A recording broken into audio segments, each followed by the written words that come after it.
Assalamualaikum warahmatullahi wabarakatuh. Perkenalkan, kami dari kelompok 7 akan mempresentasikan tentang chapter 8 mengenai research atau penelitian dalam public relation.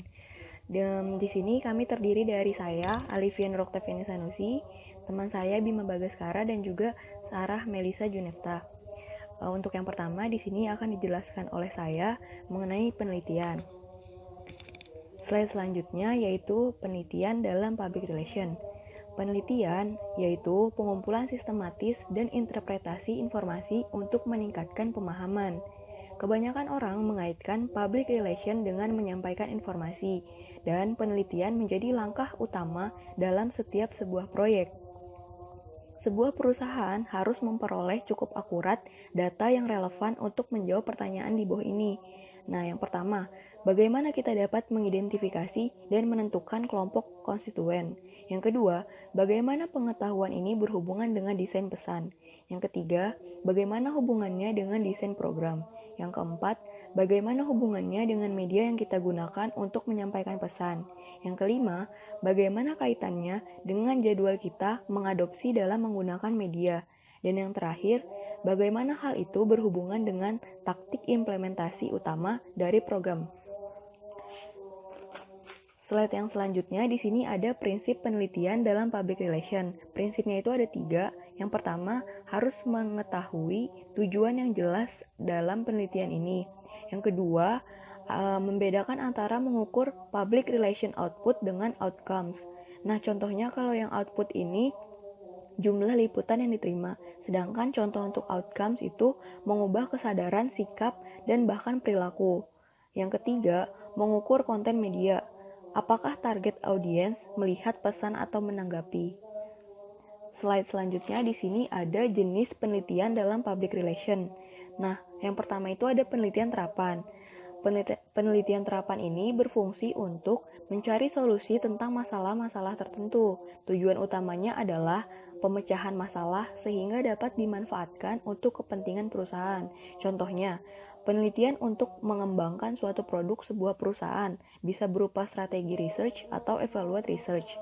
Yang kedua, ada penelitian teoritis untuk membantu membangun teori dalam public relation tentang bagaimana orang berkomunikasi, bagaimana opini publik terbentuk, dan penelitian ini juga dipakai untuk memahami sikap dan perubahan perilaku yang dihasilkan dari program public relation. Dan yang terakhir di sini ada penelitian sekunder. Kita mencari data dari penelitian orang lain. Jadi bukan langsung mencari data, tapi kita mengolah data dari meneliti data dari yang sudah diteliti oleh orang lain seperti itu. Nah, slide selanjutnya di sini ada metode dalam penelitian. Metodenya itu ada 7. Di sini saya hanya akan menyebutkan dan menjelaskan sedikit karena penjelasan secara detailnya nanti akan dijelaskan oleh teman saya Bima Bagaskara. Nah, yang pertama itu ada survei. Survei ini bisa berupa offline maupun online dan bisa berupa deskriptif ataupun sesuai dengan ataupun survei tentang sebab dan akibat.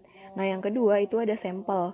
Sampel di sini adalah kelompok sasaran. Jadi yang dipilih harus mewakili jumlah publik yang pandangannya dicari.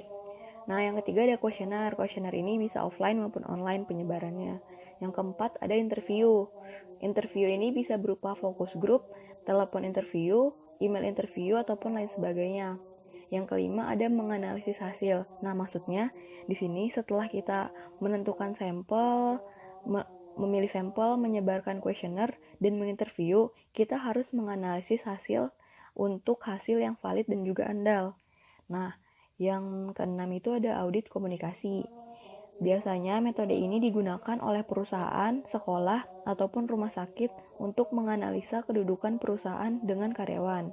Nah, yang terakhir di sini ada unobtrusive method atau metode lain yang tidak mencolok adalah analisis konten sederhana yang tujuan utamanya adalah untuk menggambarkan pesan. Slide selanjutnya akan dijelaskan oleh Sarah Melisa. Sekarang teknik-teknik riset dalam mengevaluasi keefektifan program dan produk dan pesan di internet senantiasa disempurnakan. Nah, banyak hal yang dapat mengukur analisis web saat ini. dalam hal media yang dihasilkan konsumen, diantaranya yaitu yang pertama pengunjung yang unik, yang kedua kunjungan kembali, yang ketiga biaya per klik, yang keempat total waktu yang dihabiskan pada situs, yang kelima download, yang keenam biaya per kontak, yang ketujuh tautan dari situs yang lain, kedelapan peringkat Google Page, yang kesembilan konten popularitas, yang kesepuluh penjualan. Selanjutnya, optimalkan mesin pencarian atau search engine optimize. Nah, hal yang paling masuk akal hubungan masyarakat yang berhubungan dengan mengevaluasi situs web atau halaman web adalah dengan cara mengoptimalkan mesin pencarian atau SEO. Nah, mengoptimalkan mesin pencarian atau SEO ini merupakan proses peningkatan visibilitas situs web atau halaman web dalam hasil pencarian mesin pencari, terutama hasil pencarian algoritma Google.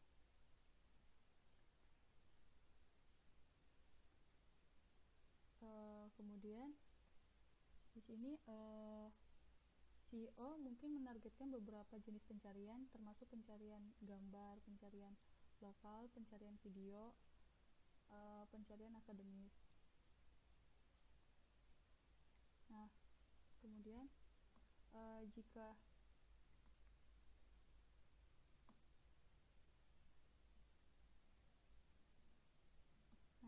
semakin tinggi peringkat situs muncul dalam daftar pencarian, berarti semakin banyak juga pengunjung yang akan menerima dari pengguna mesin pencarian. Seperti itu. Terus next slide. Nah, di sini tuh ada dua istilah penelitian yang paling sering berhubungan dengan situs web, yaitu hits. Yang pertama hits, yang kedua itu eyeballs. Nah, yang dimaksud dengan hits itu memaksudkan jumlah kali sebuah situs web dikunjungi oleh seseorang. Nah, sedangkan eyeballs yaitu mengacu pada orbit yang melekat pada hantaman itu. Nah, jelas ini merupakan alat ukur yang paling sederhana dalam hal bahwa mereka tidak menilai minat pengunjung terhadap produk atau layanan atau informasi yang disampaikan. Lamanya mereka berada di lokasi situs web atau apakah mereka dipaksa untuk melaksanakan informasi, yaitu membeli produk berlangganan, jasa, atau memilih calon. Sebenarnya 5.000 situs web baru mungkin hanya karyawan perusahaan yang memeriksa alat komunikasi terbaru. Kemudian next slide, ini ada metrik media sosial. Metrik media sosial itu dibagi menjadi 4.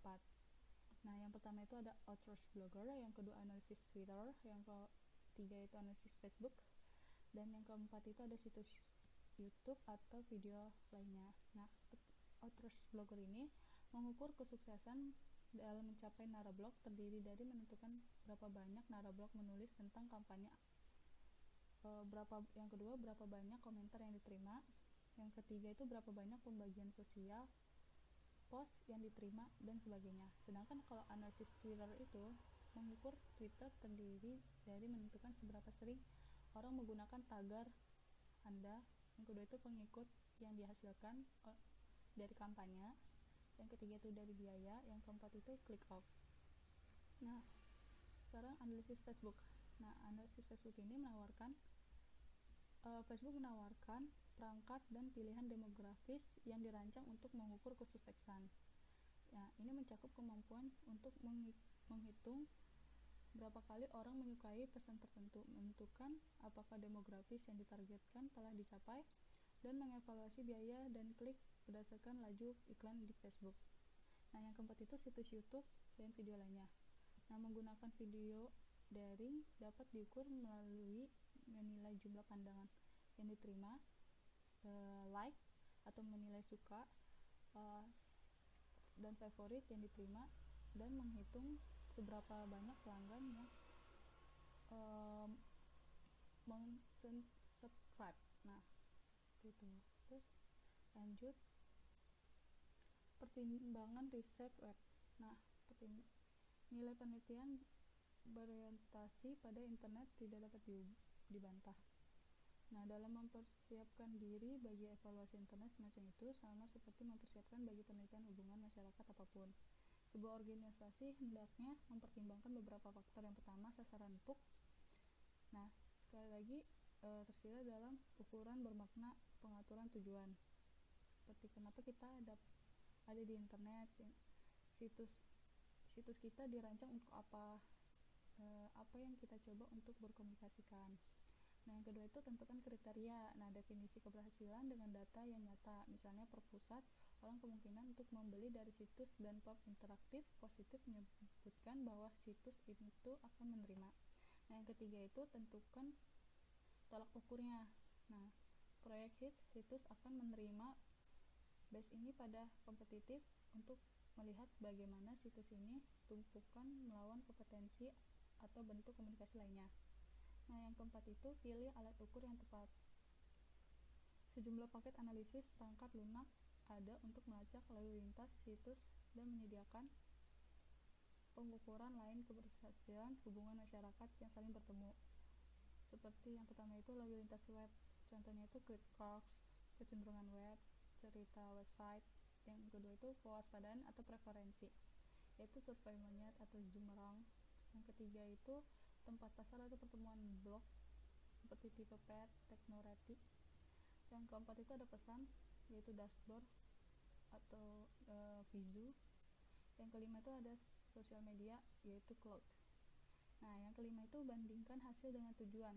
Keberhasilan pemasaran dan komunikasi lewat internet tidak dapat disimpulkan dengan adanya kekosongan. Jumlah pengunjung hits dan eyeballs harus berkorelasi dengan tujuan asli. Nah, yang keenam itu mengambil kesimpulan berdasarkan tindakan. Penelitian menunjukkan kalau menerima 1000 pengunjung situs jadi apa gitu. Interpretasikan pentingnya angka-angka dan lakukan sesuatu dengan data untuk membuat kemajuan. Selanjutnya akan dipresentasikan oleh teman saya. Assalamualaikum warahmatullahi wabarakatuh. Di sini saya Bio Bagaskara akan menjelaskan mengenai teknik dan alat penelitian. Ada 3, yang pertama survei, yang kedua communication audit, dan yang ketiga unobtrusive. Survei itu bagaimana cara kita mengetahui opini dari responden. Terus yang kedua ada communication audit, itu bagaimana kita cara mengetahui perbedaan pendapat dari manajer dan responden atau target dari perusahaan. Dan yang ketiga ada unobtrusive, itu menganalisa atau teknik yang sederhana yang digunakan oleh PR. Terus yang pertama ada survei. Ada 2 jenis survei, yang pertama deskriptif dan explanatory. Deskriptif itu biasanya digunakan oleh PR untuk mengetahui opini dari responden, seperti survei-survei yang sering kita lihat. Terus ada explanatory, itu berhubungan dengan sebab dan akibat. Biasanya bertujuan untuk menjelaskan kenapa suatu kondisi terjadi. Jadi di isi surveinya itu kebanyakan pertanyaan kenapa sih inflasi terjadi dan kenapa dolar bisa naik. Itu contohnya. Dan pertanyaan-pertanyaan itu dijawab oleh responden kita. Jadi kita tahu apa pendapat mereka mengenai suatu peristiwa. Dan ada sampel. Kita sudah pernah belajar sampel di Madlit sebelumnya. Ada random sampling, simple sampling, systematic sampling, dan stratified sampling, dan terakhir cluster sampling. Random sampling itu kita memilih responden secara acak, dan simple sampling itu secara acak juga namun menggunakan komputer. Terus yang ketiga ada systematic sampling, menggunakan simple sampling lalu peneliti memilih sendiri. Jadi ini lebih ke di random sampling dulu, lalu peneliti yang mempunyai kuasa untuk memilih respondennya. Terus yang keempat ada stratified sampling, menggunakan laba lapisan-lapisan kasta atau jabatan dan lain-lainnya. Dan stratified sampling itu menggunakan lapisan-lapisan kasta atau jabatan. Dan terakhir ada cluster sampling, menggunakan area geografis atau tempat tinggal. Seperti yang sudah saya jelaskan, berarti kita mencari sampel berdasarkan tempat mereka tinggal. Lalu ada non-random sampling. Ada 3 jenis, convenient, kuota, dan volunteer. Convenient itu ketidaksengajaan kita memilih responden. Lalu kuota sampel menggunakan karakteristik ras, jenis, dan kelamin. Jadi di sampel kita itu ada ciri-cirinya atau karakteristik menjadi responden. Dan terakhir ada volunteer, yaitu responden yang mengajukan diri sebagai responden kita. Terus ada questionnaire. Sebelum membuat pertanyaan, peneliti harus mempertimbangkan tujuan apa yang dipelajari, apa yang dicari, dan pertanyaan apa yang harus dikembangkan. Pertanyaan-pertanyaannya setidaknya harus seperti, atau ciri-ciri pertanyaan itu harus singkat, terstruktur, jangan menggunakan kata yang ambigu, jangan menanyakan pertanyaan yang terlalu sulit, dan lain-lain. Terus lalu ada interview. Ada 7 jenis. FGD itu forum group discussion, lalu telepon interview, email interview, drop off interview, DLP panel, dan interview internet views. Dan ini menganalisa hasil. Hasil yang didapat dari sampel haruslah valid dan reliable, atau sampelnya juga harus cukup banyak untuk mewakili yang lainnya, serta margin of error-nya menjelaskan seberapa jauh kesalahan yang akan terjadi. Jadi margin of error itu misalnya 5%, jadi hasil yang kita dapat itu tidak akan lebih dari 5% kesalahannya. Lalu communication audit digunakan untuk menganalisis posisi perusahaan dengan kompetitornya, menyediakan tolak ukur terhadap program PR masa depan bisa diterapkan dan diukur. Data tersebut bisa digunakan oleh manajemen untuk menentukan keputusan dan tujuan di masa depan. Dan ini ada unobtrusive method, adalah metode yang tidak mencolok seperti menganalisis konten sederhana. Tujuan utamanya untuk mendeskripsikan suatu pesan.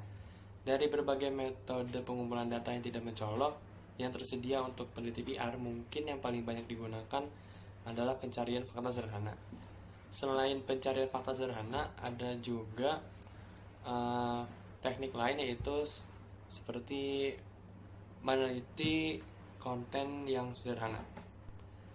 Fakta adalah sumber dan portir pekerja PR. Tidak ada tindakan yang dapat dilakukan kecuali fakta diketahui, dan proses pencarian fakta bersifat berkelanjutan. Lalu ada evaluation atau evaluasi. Adapun jenis peneliti PR, hasil yang didapat haruslah selalu dianalisis untuk menjadi makna dan tindakan.